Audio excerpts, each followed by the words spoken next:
numbers and map our data to show us where and when crimes have occurred. And they help us to predict where we should deploy to prevent future occurrences. When we identify hot spots and trends, we deploy our patrol officers and special mission units to those areas quickly. Providing timely information and education to the community is equally important. We regularly share our crime reports, release information to the press and on community listservs, and engage with the community so you are aware of the trends and can make informed decisions related to your safety and help us close cases by identifying suspects. I encourage you to visit our website and follow our social media accounts to receive this valuable information in real time. As an example, when we recently experienced robberies targeting our Latin construction workers, members of our Special Liaison Branch visited construction sites throughout the city to build relationships with these individuals and to inform them of the trends. We do everything we can to share information and to make sure that people feel comfortable reporting crimes to us when they happen so that we can help. Officers on foot, bikes, and scooters from our patrol section and the Community Focused Patrol Unit regularly interact with business owners in commercial areas that have experienced establishment robberies. We engage delivery drivers and rideshare drivers to remind them to not leave their vehicles idling and unattended, even if just for a second. And if need be, we ticket those unoccupied vehicles left running that are prime targets for theft and ultimately used in the sprees. We will continue these outreach and enforcement efforts. When offenses occur, our officers aid victims and track perpetrators with the goal of apprehending them quickly. We use cutting-edge technology and resources, including video surveillance, GPS location tracking, and license plate readers. When a crime happens, our patrol officers and crime suppression teams do everything they can in that very moment to catch the suspects. I assure you that our officers are not content to just respond and take a report and then let our great detectives handle the investigation. In the last 7 days, 11 robberies have been closed with arrests. Uniformed patrol members had a hand in many of those closures due to their quick and thorough initial responses to calls for help. This year, 62% of robbery offenses have been committed by suspects armed with guns. MPD remains focused on removing illegal guns from the community, and so far this year, our efforts have led to the recovery of nearly 800 guns. This is an increase of over 40% from the same time last year. We encourage the community to continue providing tips about illegal guns. You will be eligible for a cash reward of up to $2,500 for a tip leading to an arrest and a seizure of an illegal gun, plus an additional reward of up to $5,000 for a ghost gun or handgun equipped with an automatic conversion device. Finally, I'd like to highlight our investigative efforts. I feel confident in saying that our detectives are some of the most dedicated, talented, and unrelenting investigators in the nation. As you are aware, last year we created the Carjacking Task Force to investigate carjackings, pattern robberies, and other crimes involving vehicles across the region. This task force consists of a team of experienced detectives that specialize in the investigation of robberies and violent crimes. We have expanded the number of detectives on this task force and have received incredible support from our federal partners on many of these investigations. The Carjacking Task Force is effective because they're centrally located and they have a citywide view of crimes as they occur versus other detective units that are typically assigned geographically in one of our 7 districts. Removing the traditional siloing of information allows us to recognize patterns in real time, share information across jurisdictional lines, and quickly close cases. You heard Chief Conti and PG County Chief Aziz, along with Mayor Bowser and County Executive Brooks, speak about our partnership a few months ago. This increased information sharing is taking place at all levels, from the patrol officers that get to know their colleagues working on the other side of the state line, to the district commanders that hold regular meetings with their counterparts. When we close cases and hand them over to the United States Attorney's Office or the Office of the Attorney General, our involvement and yours does not end there. Our detectives continue to work with prosecutors to build stronger cases even after arrests are made. And we also rely on community members to continue their involvement. We publish data on arrests daily, and I encourage you to follow those cases as they progress through the courts.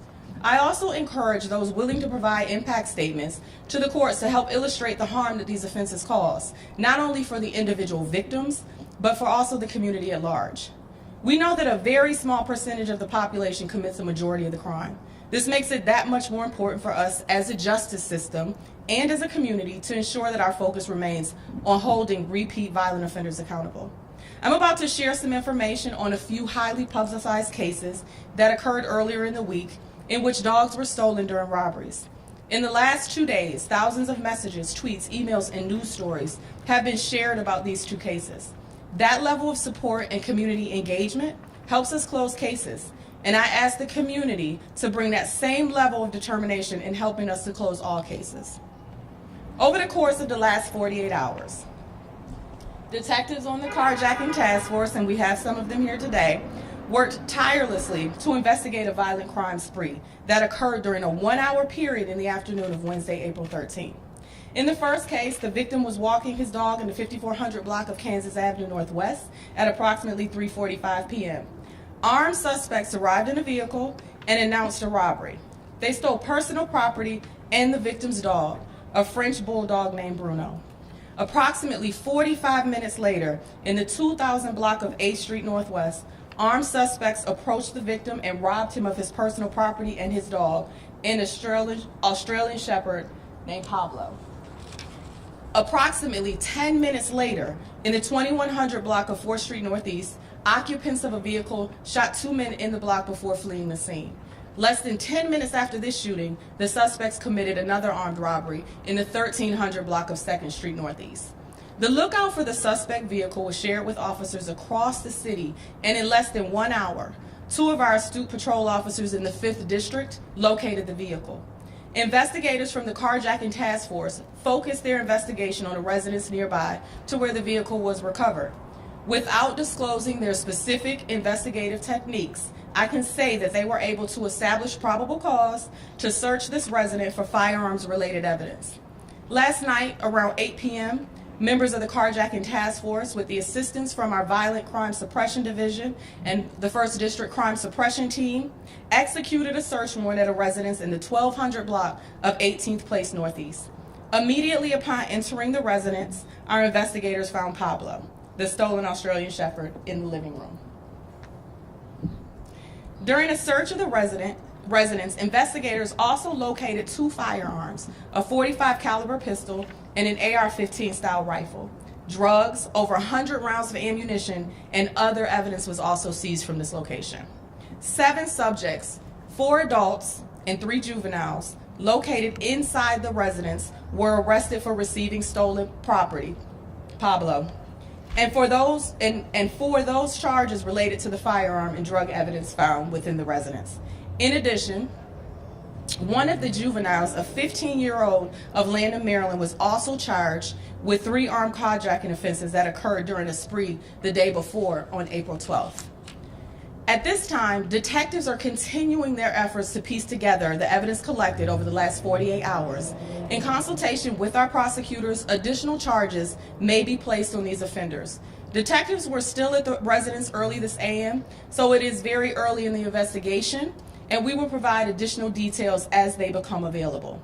Unfortunately, the French bulldog Bruno has not yet been recovered, and we urge anyone with information to please contact us on 202-727-9099 or by text message to 50411. You can remain anonymous. At this time, I'd be happy to answer questions. Yes, Sam. So, Chief, they have recovered. We heard about a silver or gray Audi, both times. Yep, that's the vehicle that the officers in the 5th District recovered. When did they recover that? About an hour after we put the lookout for the same day. It was the same day. So it was recovered before you actually recovered Bruno? Yes, it was. That was Pablo. That was the connection between the residents that we were able to get a search residence for over in Northeast. The car was located in that vicinity, and again, I still talk about the detectives. I'll praise them all day long. They were able to do some research, do some investigating, and that's how we got the search warrant for that apartment in that building over in Northeast, and that is when we recovered Pablo. Yes, ma'am. Hi, Megan from Channel 9 here. Hi, Megan from Channel 9. Do you guys have any new leads or information on where Bruno might be? Or do you guys think the people that you arrested may have taken Bruno as well? I think we think there's a connection there. We just have to find Bruno. And again, remember what I said though. There may be other cases that are going to be closed out with the arrest and with the search warrant. As the detectives from our Carjacking Task Force continue their investigation, I am confident there'll be other cases that will close. Was Bruno by chance microchipped or anything like that? I believe, was Bruno microchipped? I think he was. I think Bruno was microchipped. Yes. The mayor and the chief have always contended that there's a small percentage of people that are committing a vast percentage of the crimes. Is this kind of an illustration of that in real time? I think it really is. I think it lends credence, more credence, to what the mayor and the chief has been consistently saying, that we have to focus in on those repeat violent offenders. And as the chief says, they have to come off the street. They have to go sit down somewhere for a little bit. Do these can be considered, I guess, those repeat violent offenders you're talking about? Do these guys have a record of doing this sort of thing before? They have a criminal history, yes. Mm-hmm. Can you elaborate? On their criminal history? Yeah. Well, some of them, there are some robberies in there. There's some unlawful possession of a firearm, fugitive from justice, UUV, again, robbery.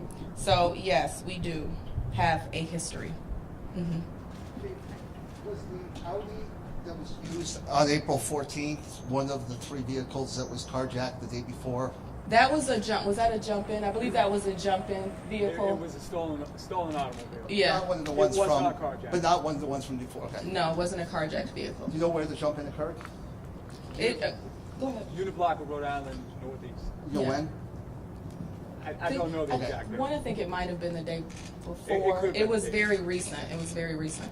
What's the difference between a jump in and a carjack? So if you've heard us, Sam, in our multiple efforts to educate the community, there are certain areas where we have delivery drivers or folks that are just running in somewhere for a minute, and they're leaving their cars idling. They're not turning their vehicles off. So that's why we encourage for people to turn their vehicle off and lock the door to their vehicle. And you'll have a suspect that will come in. They're in the area looking, right? They're looking for the vehicles and we're looking for them. But they will jump into that car that is unlocked, is idling, and they will flee in that vehicle. So when we say jump in, that is what we mean. And that's why it's so important to ensure, again, I'm going to say it again, that we're turning off our cars and we're locking our doors, because we are finding that these vehicles that are stolen are being used in crime sprees, they're being used in shootings, so they're being used in robbery sprees, in violent offenses. So that's why we have to start with something that may not seem so big, just a stolen car, but it really affects the violence that we experience in the city. Do you think that the young people, you said you arrested 3 people, 3 juveniles and 4 adults for receiving stolen property. Do you think that they're involved in the actual, let's say, taking of the dogs? That is what the detectives are, as we speak, investigating. So you're not sure at this point? Well, I'm not going to say at this point, right? Chief, along those lines, meeting that the mayor and the chiefs from Prince George's and D.C. had, they talked about how the ecosystem working together and everybody coming together. You have a 15-year-old, you said, who was arrested for 3 carjackings from Lanham, Maryland. So obviously crossing county Yes. lines. Yep. So how is this ecosystem that they spoke about in depth, how is it working? So I think it's working well, because think how quickly we talked about the Carjacking Task Force. This task force has been created, and they meet with their partners. They share information across state lines, because crime doesn't have a preference, right, for where it's occurring. So I think it's working very well, and you see that in what just happened here with this case, how quickly we were able to close it. So that ecosystem has to work well. We have to work across lines with each other, because criminals work across lines. And the quicker we're able to share that information, the more eyes that we have looking for our offenders, or identifying our suspects, or recovering the stolen cars that are used. Crime was once was believed to be a thing that happened at night. All of this happened in broad daylight. It did. What do you say to people to, one, feel safe in their communities, and then to the people who would be bold enough and who are bold enough to commit these crimes in broad daylight? So what I would say, I think that it is to commit these types of crimes in broad daylight. while people are just going about their business, enjoying their day, whether they're going to the grocery store, whether they're going to work, to commit these crimes in broad daylight, I think is unacceptable. So that is what I'm going to say. It's unacceptable. It's such a danger to the community.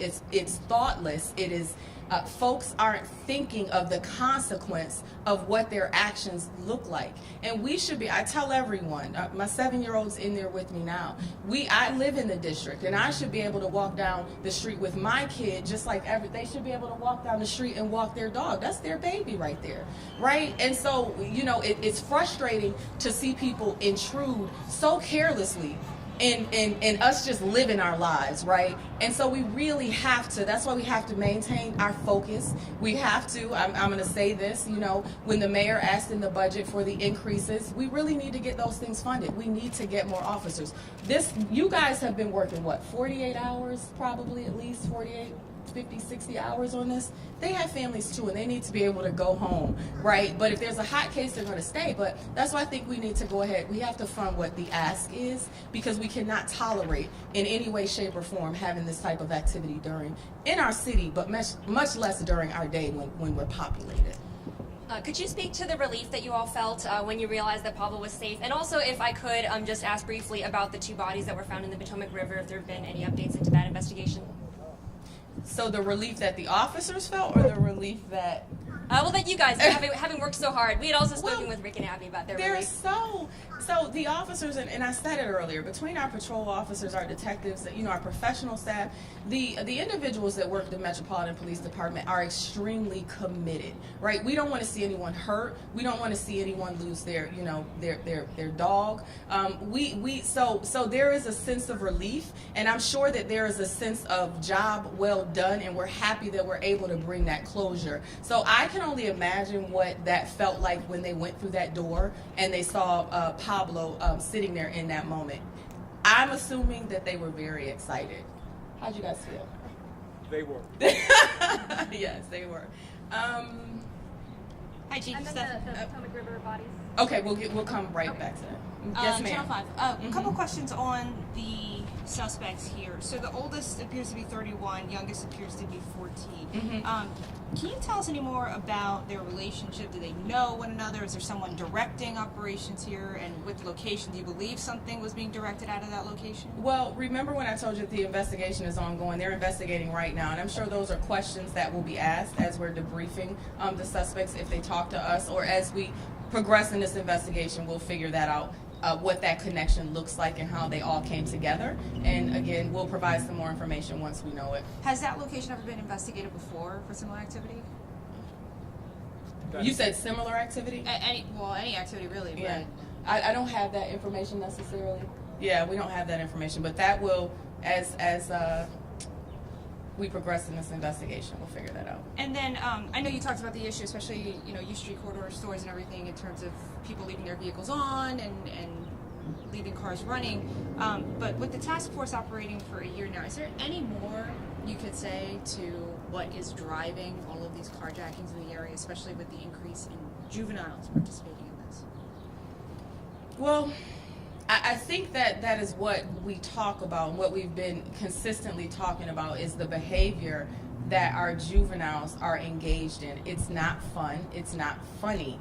And so, of course, we talk about the development of juveniles. We talk about what those influences look like. We talk about them having programming and something to do. The mayor has pushed for the children to be back in school. That was a crucial part of this, getting the kids back in school. And so in that space, when we talk about what motivates a kid to commit a violent crime, I can't speak to what motivates them to do it, or even if they're developed enough to understand, but I certainly can't tell you what their motivation is. It's probably different in each case, but as the Carjacking Task Force has stood up, and all of the entities that are investing in it, our goal is we don't want to have kids in the juvenile justice system, but we also cannot and will not tolerate folks having guns pointed in their face and their belongings taken. And then I know, the family received some tips about Trinidad and what was going on here. Can you tell us, what kind of outpouring of support and tips did you guys get? And how do you compare that to some of the other crimes? Like, obviously, a dog is very important, especially puppy, but there's so many other crimes that go on. You don't hear anything from the community.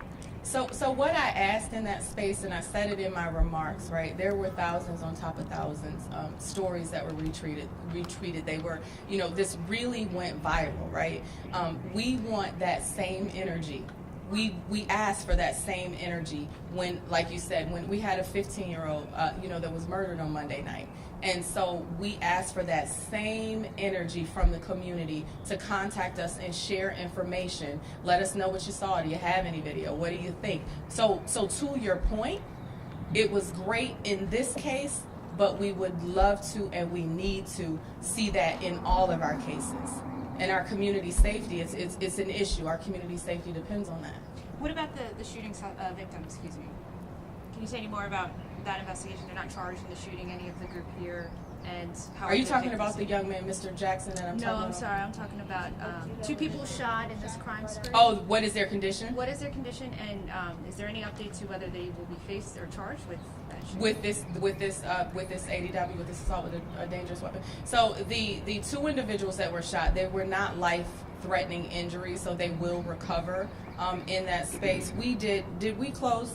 We haven't charged yet, but that was the same vehicle involved. So as the investigation continues, again, I mentioned earlier, we expect to see that there'll be more cases closed. One more question for you. I know Pablo's not impressed with us right now. He's sleeping. Pablo has had a trying week. Yes. I want to ask you if you could speak to it, and you did speak to this a little bit about you and your son, especially, but there are neighbors who say they don't feel safe. And we understand that this is not the D.C. that was during the crack epidemic, but this is still a lot that people are experiencing. Can you speak any more to that? As they see the arrests, the work that you're doing, they still see all these crimes happening. Yeah, and so what happens, and again, that is the passion and the purpose in which I come to work and I do my job every day, and that we expect every member of this agency to come up with that same urgency to prevent crime. So it really, for someone to not feel safe in our city, we'll work a little bit harder. We're going to work much harder to ensure that we can instill that sense of safety. And so when we talk about, you mentioned the ecosystem, it takes all of us to do that. So that means being very aware, taking advantage of the information that we're putting out when we're asking folks for information, and we all kind of play our part in the system to make our community safer. And if we're able to do that, and we're able to stand together shoulder to shoulder, right, and hold folks accountable, close these cases, connect these cases, and get those violent offenders off of our streets, we'll be able to instill a sense of calm and a sense of safety in our communities. Following up on that, speaking to both the Pablo's owners and Bruno's owners, they're saying, thinking about switching up their typical routine. With, you touched on this happening in broad daylight. Is there anything you recommend to them or to other dog owners who might think maybe I should walk my dog a different way or go to only a dog park, or is there anything else that you think might keep them safe? It's the same. I think it's the same thing. So when we talk about robberies, right, and we talk about becoming victims of crime, we always give the same tips, right? Be aware of your surroundings, right? And I'm not in any way, shape, or form saying that you were not, right? But be aware of your surroundings, right? Don't I have my 7-year-old is in there, but my puppy is with me as well. So I am one of those folks that are out walking a dog.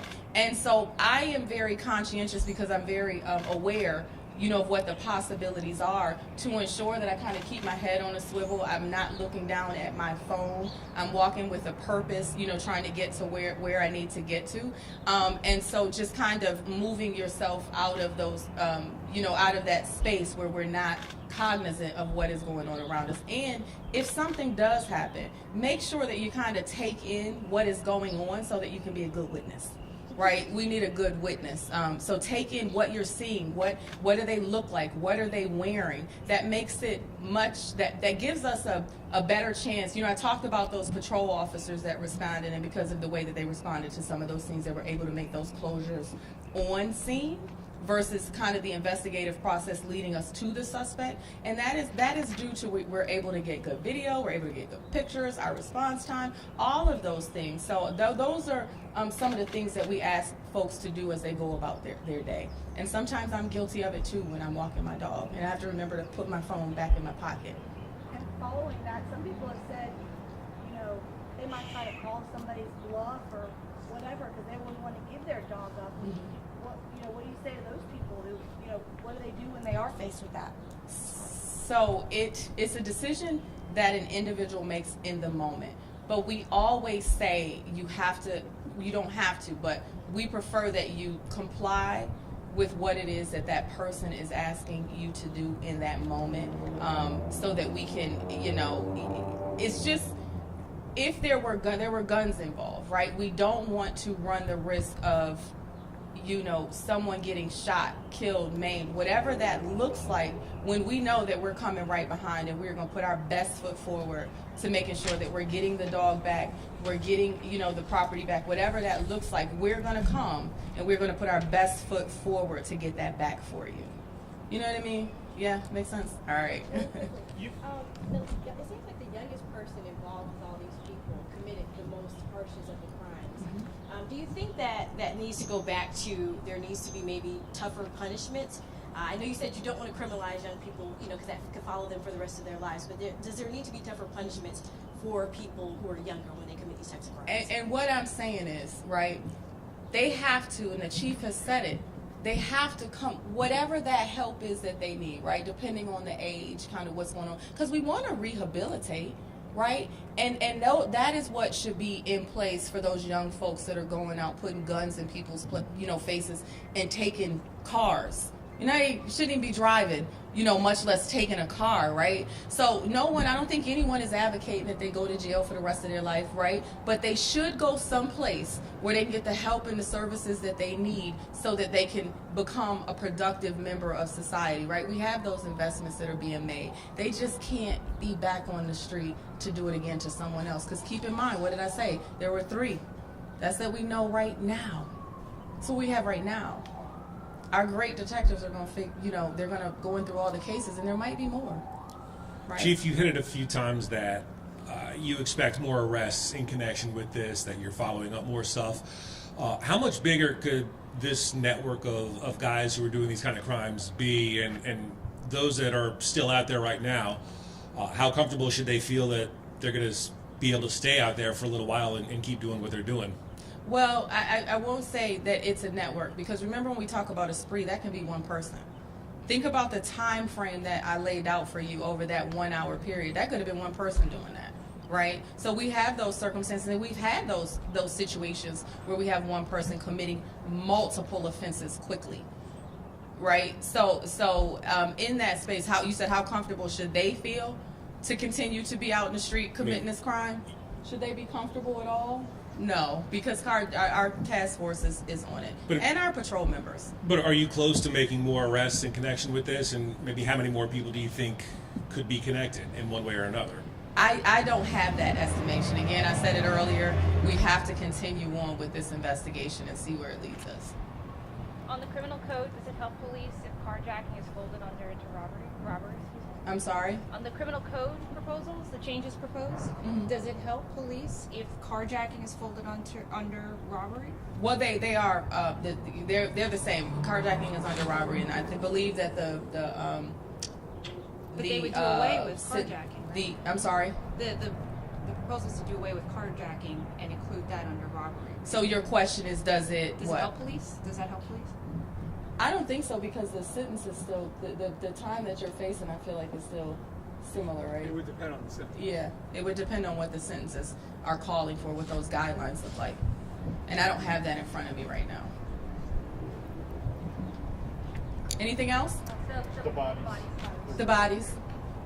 The bodies that you don't have an update on it? Okay, we'll get that to you. Kristen will get that to you. Okay? Anything else? Thank you all. Thank you. All right.